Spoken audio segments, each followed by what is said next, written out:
Craig and Nicole Duffield continuously crop 2,000 hectares around the Waikerie area. Craig has done extensive research on the benefits of sowing cover crops. Yeah, what I'm trying to do is grow a rotational crop in the summertime where we can't grow one here in the wintertime. So we're trying to cycle some nutrients in the soil and try and change the water holding capacity of our soil. So by growing some warm season broadleafs and some warm season grasses, and I'm even throwing in some cool season broadleafs into the summer mix to try and get some diversity back into our soil. I saw all this stuff in North Dakota and some in South Dakota, and I was lucky enough to meet up with Rick Bieber, who actually came out to the Sanford conference in 2009, and I emailed him and went across and stayed with them for a week, and he put me in contact with a lot of other people there, and spent some time with Gabe Brown and a few other people that have actually spoken at the Sanford conferences. So and seeing what they've done over there, they've actually doubled their yields in the last 5 years just through cycling nutrients in the soil. What we're trying to overcome is the moisture that we receive in the summertime when we actually don't need it, and which are only growing weeds anyway.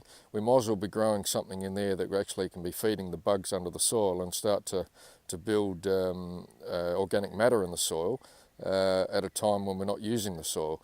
So we can utilise that moisture and grow a cover crop, put some residue, shade the soil from the hot sun that we receive here, and at the end of it, because we're not taking the cover crop to maturity, we're not actually using that much moisture than what you think you would, because we're not taking that through to the grain. We did have some moisture probes done, and we've now got the results back of those moisture tests. It looks like there was about 10 millimetres of different moisture between where there was a crop and where there wasn't a crop. What they haven't been able to tell me at this stage is what that is equating to available moisture for plants. And given the fact that since that cover crop was desiccated out, we've virtually had no rain since then, so I'm guessing that when we get the opening rain, available moisture is going to be about the same.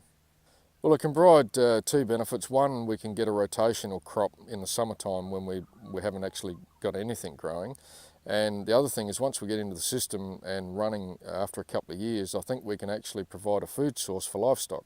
I've been out of livestock for 3 years now, and all the Americans that I visited when I was in the States are telling me that I will be going back into livestock because I'll just have too much residue there. So it was interesting. We did a feed test on that particular mix that we had, and it looks like it's going to be a really viable option for livestock.